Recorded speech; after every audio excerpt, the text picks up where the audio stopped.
3, 2, and 1.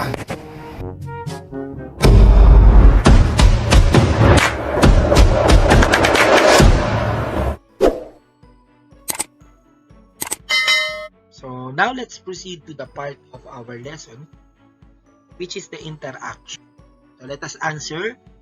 Decoding ulit tayo dahil na hindi kayo yung mga hindi nakahabol, pwede ulit sumagot ngayon. Comment your answer. All you need to do is to decode the numbers with the corresponding letters. 5, 4, 3, 2, and 1. The correct answer is interaction. Ayun na nga rin yung kanini. Sayang naman. Now, let's proceed to the second word that you need to decode. Starts with the number 16. 5 seconds. 5, 4, 3, 2, and 1. And the correct answer is very good, producer. Next, starts with the number 3. Followed by number 15. What is that answer? What is the answer? What is that word? 5, 4, 3, 2, and 1. Yung iba hindi na nagko-comment ha. Correct answer is consumers. So the food chains is the feeding of one organism upon another in a sequence of food transfers. You have the sun, of course, getting the light from the suns ng grass, and the grass, kakainin siya ng grasshopper. Yung grasshopper naman kakainin ng frog, and that frog kakainin ng snake, and that snake ay kakainin ng eagle. So ayan ang food chain. Comes from the producers. This is the producer, which is the grass. And these four rather, grasshopper, and from grasshopper to eagle, that is the consumers. So these are the different levels of consumers. Meron pang level ang consumers, no? So the grass is the primary consumer. It is the first consumer in a food chain. It eats producers. Second one, the frog. Ano ba sinabi ko kanina? Grasshopper yun, no? Secondary consumers, which is the frog. The second consumer in a food chain, it eats primary consumers. And the snake would be the, ano siya bale? Yung snake, that is tertiary or pangatlong consumer. It's simply the third consumer in the food chain, and it's the secondary consumer. And the quaternary, ang apat kasi siya, it is the fourth consumer in a food chain. It eats tertiary consumer. Yun, ganun pala yun, which is the eagle. So the top carnivore or any organism that is not hunted by any other. Pag wala nang kumain sa'yo, you are the top carnivore. Diba? So, we are talking about kainan. So, it's at the blank of its food chain. It is the top of the food chain. Good. Now, let's have the food chains under the ocean. So, the sun delivered or supply a light that are needed of the phytoplankton, and the phytoplankton eats the zooplankton, and the zooplankton eats the small fish, and the small fish will eat the eaten by the large fish, and the large fish will be eaten by the shark, and the shark will be eaten by the killer whale. That is the food chains for the under the sea, no? So the phytoplankton, marine food chain starts with a microscopic aquatic organism called phytoplankton, no? That can perform photosynthesis to make their own food with the help of the presence of light coming from the sun. So phytoplankton ang tawag doon. So this is the producer, and the other are what we call are the consumers. So the killer whale is the top carnivore. So let's proceed to the cross-link food chains, or what we call the food web. In this food web, as you can see, no, these are the food chains in a complex way, or the cross-link food chains. Yan. Alright, take a look at in these images.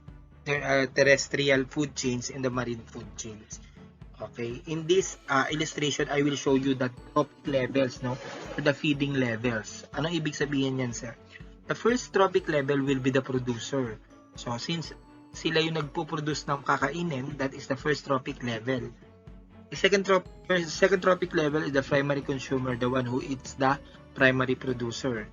So, next naman is the third trophic level, patasang-patasang level, depende hanggat merong kumakain dun sa previous level. Next natin is the fourth trophic level and the fifth trophic level. As you can see, the second trophic level is the herbivore, and the third and up to the last, hanggat merong kumakain, that is the considered as carnivore. So, anong kinalaman ng trophic levels dun sa energy na kanilang nakukuha? Take a look at the energy pyramid. So, the diagram represents each trophic levels according to letter A, energy, and the next one is biomass. So, this is what we call the ecological pyramid. So, bakit ba kailangan natin itong aralan? Ang energy pyramid. So, sa simula, the first trophic level, which is the plants or the producer, this is the total energy presence in the producer. As you can see, dahil siya yung pinaka-bottom, siya yung pinakamalaking energy kasi sa kanya galing yung energy na makukuha ng mga susunod na kakain sa kakain. So, the total energy presence in primary consumers mas lumiit compared doon sa producer. Secondary consumers, total energy, and the total energy present in the tertiary consumer. So, what have you noticed? Paliit ng paliit habang tumataas, habang may kumakain, na sa kanila mas lumiliit lang yung yung energy. Very good. So, only 10% of the energy make it to the next level. It is simply telling us na 10% lang ang makukuhang energy ng isang grasshopper pag kinain niya yung grass. 10% lang ng energy. At yung energy na nakuha niyang 10%, pag kinain siya ng mas malaking organism sa grasshopper, okay, let us have an example of a bird. Kunyari, kinain niya yung grasshopper. 10% lang din makukuha ni bird. And yung snake, nakakain, for example, sa bird, 10% lang din. So, habang tumatagal, the energy that they can get to the other organism is getting lesser. Paliit ng paliit. Okay, take a look at on the energy pyramid. No? Sabi ko nga, there are only 10% of the energy make it to the next level. Kaya kung makikita nyo dito, no, sa marine food chain natin, 100% ang na-produce ng plankton, no? 100%. Pero nung kinain siya nung plankton that are consumers, like ng squid, 10% na lang ang natira. From 100%, nakuha niya lang 10%. Makakasunod ba? Okay, every kain, 10% lang ang makukuha. Ganun ang maisip nyo.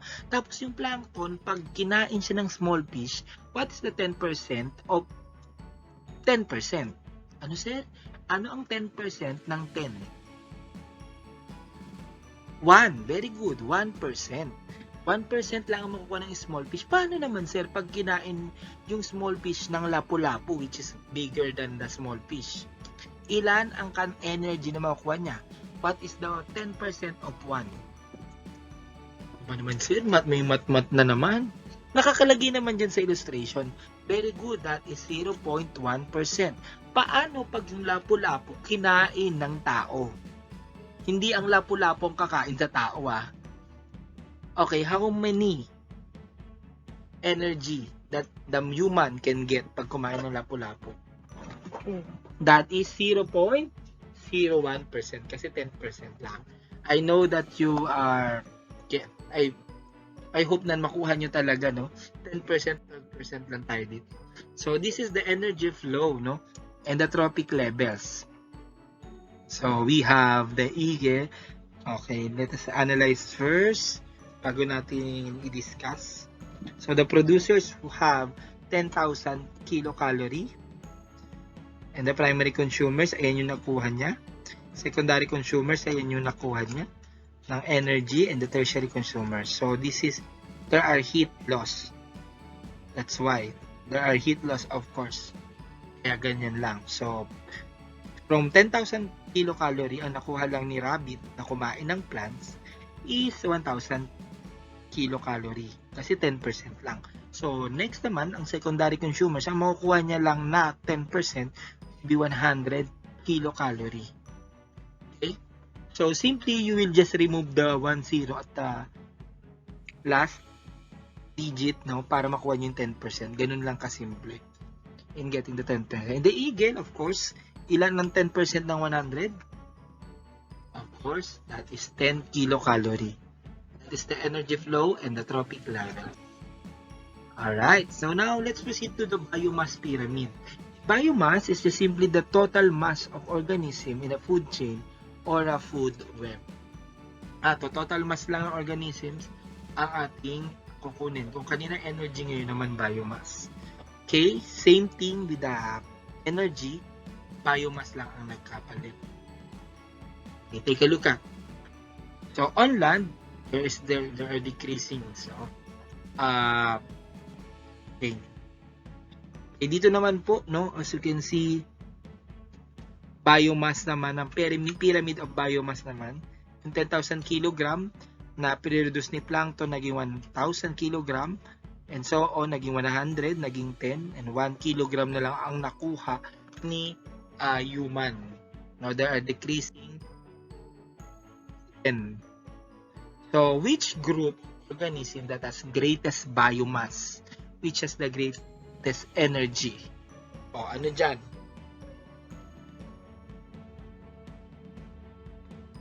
Okay, 5, 4, 3, 2, ano? The plankton as the producers. Second question.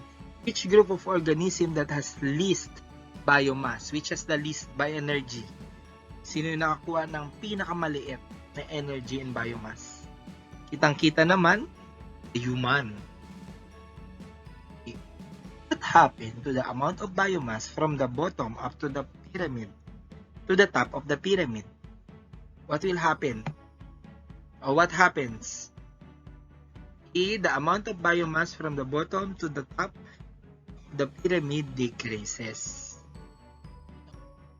Okay, let us check if you really understand, and let us answer the good question. How much biomass of a chicken can 500 kilogram of corn support? What is the 10% of the 5,000? Just remove the 0, comment your answer. That is 500 kilograms. That is the biomass that the chicken can get from the corn. So how much biomass of human can the chicken support? Just remove again the 0, comment your answer. Alright, that is 50 kilograms. So which is more efficient in converting biomass of producers to biomass of consumers? A meat eater or the plant eater? Sino yung mas efficient, effective, no? Pagkuha ng biomass? Siyempre yung mas malaki, which is the plant eater, simply because they are directly the producer, which is the plant that has greater amount of biomass. Okay, good. So let us analyze and answer the following questions. Take a look at the picture. Which organism would have a bigger percentage of biomass? Anong malaking biomass yan? Corn, rat? Walang corn dyan, no? Rat or snake? The correct answer is rat. Which has the greatest amount of biomass among the three? A, snake, B, rat, C, corn, D, all. Comment your answer. The correct answer is C, corn. If corn has 5,000 kilogram of biomass, how much biomass that rat receive? Okay, get the 10%. What is your answer? Comment your answer. A. 500, B. 50, C. 5 kg, or D. 0.5 kg. The correct answer is 500 kg.